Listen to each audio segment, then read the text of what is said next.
guys wait right here. Yeah, let me photograph. Oh, thank you, sweetheart. This Saturday? Oh my goodness.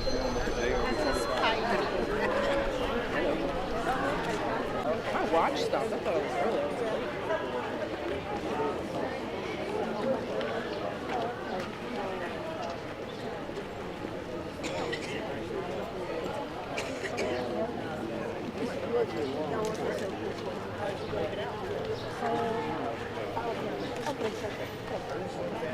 I'll try to talk to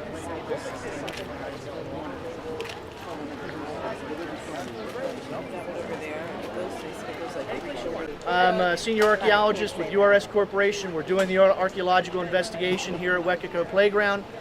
On the table behind, we've got some of the artifacts that were found here. All the artifacts on that table is coming out of the fill. It's not anything associated with the cemetery itself. It's just artifacts that are mixed into the fill in the ground here, but thought you'd be interested in seeing some of that material. What we're doing with this archaeological investigation is to try to generate some information that does two things. One, it allows the city Parks and Recreation to do their renovation of the playground, and two, to do that renovation in a way that no aspects of the cemetery here are disturbed in the process. We are not digging up the cemetery. We have exposed no human remains whatsoever. All we're trying to do is figure out how far down below the surface of the playground can you dig until some evidence of the cemetery is identified. And that's basically, that provides a safe zone. Anything within that depth, the playground work can be carried out, and there's no chance that you're going to hit human remains in the process. What we can do then is take that information back to Parks and Recreation. They can look at their design. If there are any things that they wanted to do here that was going to go deeper into the ground than where that safe zone was, they can now go back and change their plans so that none of the burials are impacted here. So the idea here is to keep this cemetery preserved 100% intact as it is today. So what we did before is some very preliminary work. We did a ground penetrating radar survey here. Ground penetrating radar shoots radar waves down into the ground. When it hits some sort of disturbance in the ground, it bounces back and you get a lot of squiggly lines that tell you where those things are. Ground penetrating radar cannot tell you what it is you're seeing in the ground, just that something's there. The only way you know what that something is by opening the ground up and looking for yourself. So while we were doing the ground penetrating radar, we also dug a small test over in that garden over there, about 2 foot by 3 foot inside, to try to get visually to see what are the conditions like below the surface of the playground. What we found in that case was that at about 2.5 feet down, we hit the original cemetery ground surface. There's about 2.5 feet of fill that's been piled on top of the cemetery over the years in that place. At that point, we also found evidence of what we thought might have been a grave shaft. Now, a grave shaft is the hole that you dig, and then the remains are placed in the bottom. But we weren't sure. We dug down a little bit further, and until we hit decayed coffin wood, and we stopped at that point. At that point, we knew the cemetery's here. There are intact burials here. In the process, we exposed no skeletal material whatsoever. There was no need to. What we're trying to do with this next round of work, that was just one very limited test. Try to open up a few larger areas to get a better sense of what conditions are like here, and also to answer some other questions about the cemetery itself. Like, for example, where exactly did it sit? What are the boundaries to it? We know about how big the property was, but sometimes you might get burials that extend a little bit outside the limits of the cemetery. Sometimes the cemetery might not extend over the full property that's here. Trying to answer that sort of thing. So on Monday we did 2 larger trenches, one that's right behind you over there, and another one on the other side of the rec center.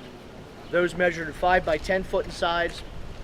The one on the other side of the rec center was placed in an area where in the 1950s there had been a spray area, a spray field, sort of a small pool for kids to play in. What we found there was the ground was disturbed down to a depth of about 4.5 to 5 feet below the surface. We found a large drain pipe running through that area. So there's been previous construction work there Everything's disturbed down to about 4.5 to 5 feet down, but immediately below that fill, we picked up evidence of intact parts of the cemetery. So there are still people there, they're just down a little bit further. The trench over here, about 2.5 feet down, we identified that intact ground surface of the cemetery again. Small patch about this big, everything around it was grave shaft.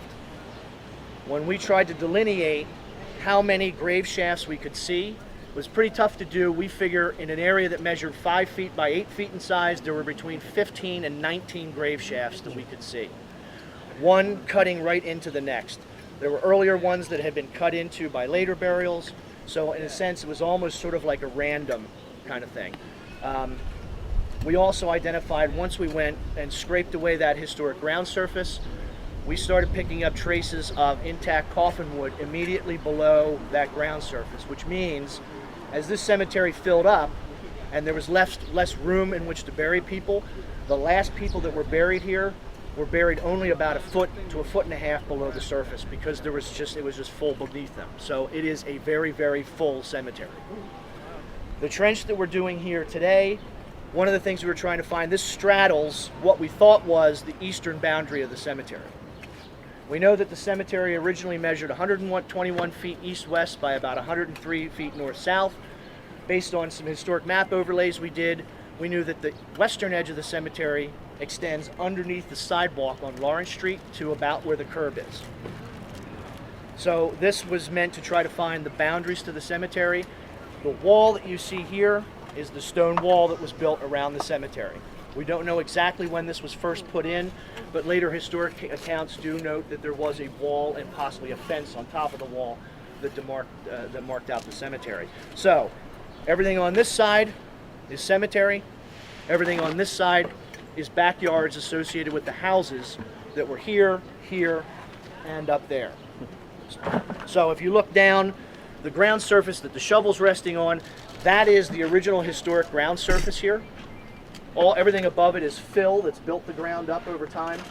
One of the things we found as we came down onto that ground surface is that horse jawbone sitting right on top of the old historic ground surface. The brick structure that you see here, we don't know for sure, but we think there's a privy underneath that, an outhouse. They typically end up right at the backyard line, so house would have been there. The wall would have effectively been the end of their backyard, and the privy makes perfect sense that that's here. The brick may be the sort of the structure that the little outhouse house would have been built on top of. Below that, there's probably a brick tube that may go down 20 or 25 feet into the ground, which is the actual privy, working parts of the privy itself. What's the southern boundary? Southern boundary is the fence, the black fence here. We have no evidence that the cemetery extended under the sidewalk on the Queen Street side. What's the name of the cemetery? I guess historically it may have been known as the Bethel Burying Ground. We've been referring to it as the Mother Bethel Burying Ground because of the association with the church today. It's a little unclear exactly what. A lot of these cemeteries, may not have had a definite name, or it wasn't written down or recorded. Sometimes I've seen records that indicate this was called the Queen Street Burying Ground, so it went by a couple of different names over time. So what we're finding within the bounds of the cemetery, again, we are not trying to figure out how many people are buried here. We're just trying to figure out how far down can you go until some evidence of that cemetery is identified. In this particular location, you can see where we've etched out on the ground here these lines. That is a grave shaft. So several feet down below that point, there are going to be human remains, but we're not going that deep. There's no need to. At this point, this is what we're referring to as that safe depth. Anything above this, no human remains are likely to be in at all. Anything below that point, you never know, you could hit anything at any time. So that's the maximum depth to which any kind of construction stuff can go here safely. And again, you knew how to stop there. How? As soon as we start picking up any kind of evidence of those grave shafts. The way you look for this is anytime you dig a hole in the ground, if you look in a backyard or anything, soil is layered very clearly. Dark stuff up top and then different colors of soil as you go down. When you dig a hole in that and put that dirt back in, it gets all mixed up. And when you come down onto the ground surface, you can see where those where the limits of that excavation were. Sometimes it's not all that clear, sometimes it's very clear. So what we're looking for is those kind of telltale traces. We also, archaeologists need to be very good at reading the soil. So we're looking for differences in the soils that we see. We know when we start encountering soils that aren't fills and whatnot. What kind of questions did the students from Bethel Charter School have? All kinds of good stuff. How old is the wall? We talked about education. What do you have to do to become an archaeologist? How long do you have to go to school? That kind of thing. Everybody that's here is a professional archaeologist. That's what they do. That's their job. That kind of thing. Yes. I just want to be clear on what your purpose is. Yeah. So your purpose here is to find out whether the remains have been disturbed. Is that what you're saying your primary purpose is? It's not the primary purpose, no. So what's the primary purpose? Primary purpose is to figure out how far down can you go and not impact the cemetery, Okay. so that the playground renovations can move forward. And to use that information, if any of the playground plans need to be changed, they can change so that the work can be carried out safely and that the cemetery is not disturbed. Ultimately, the goal here is to ensure 100% that this cemetery stays here as it is today. And you said something regarding a pipe that you had noticed that was probably done.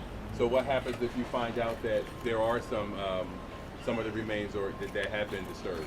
Any remains that have been previously disturbed, and we have collected a few, is all going to be reburied on the spot. It's not taken off the site. It stays here, and it will be reburied here within the bounds of the cemetery. So, if anybody wants to see it, that is the trench that was dug over on the other side. You can see the pipe coming through it there. And everything you see in that cut is all disturbance. It's not until the very bottom that you start picking up anything at all. So. Can you turn it this way? Yeah, sure.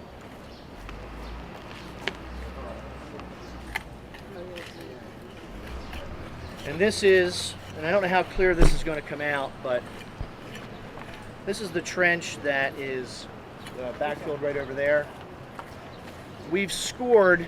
They're drawing lines in the ground for every burial shaft that's there. I don't know, it sort of looks like a little bit of a mess. And that's because it's one grave shaft that is cutting into another, that's cutting into another. You can see pretty clearly here, this is a child, based on the size of it. Yes. What they did in New York, when they like down by Wall Street, what they did was when they dug up the remains, they called it the African burial ground. Yes. So what they did was they basically put all the bones basically into kind of a touch, and then they had like a ceremony and so on. Is that the same thing here or no? Here we are not digging up any bones. It's all staying in the ground. And that's not, that is the last thing that we want to do here. We're being as careful as we possibly can to make sure that that does not happen. We want to make sure that the cemetery stays exactly as it is today. When we backfill everything here, we will have done no harm. That's what we're. Yes, sir. I know in the 20th century, whenever a cemetery was built upon, advertisements had to be sent out to see if anybody wanted to remove remains. Was that in your research? As far as I know, there's been no evidence that the cemetery was ever relocated. We have found no evidence. Now, we've done cemeteries in other states that have been relocated, and it's pretty easy to see that that's the case. When you dig down, these grave shafts, when we find them, are nice, clear, crisp lines, which is exactly what you'd expect to see from an intact cemetery. When you find burials that have been relocated, you get all this disturbance that's associated with it. You can see it as you're coming up on it. Before you ever get down to the burial itself, you can tell that somebody's been digging here before. And we're finding no evidence of that whatsoever here. Who's renovating this? Is this public or private? This is it's a partnership between Parks and Recreation, the Philadelphia Water Department, and the Pennsylvania Horticultural Society. Fairmount Park Conservancy. And the Fairmount Park Conservancy. Yes. Can we get a sharp measurement on where that wall is somehow, in case we want to like delineate in the ground surface where that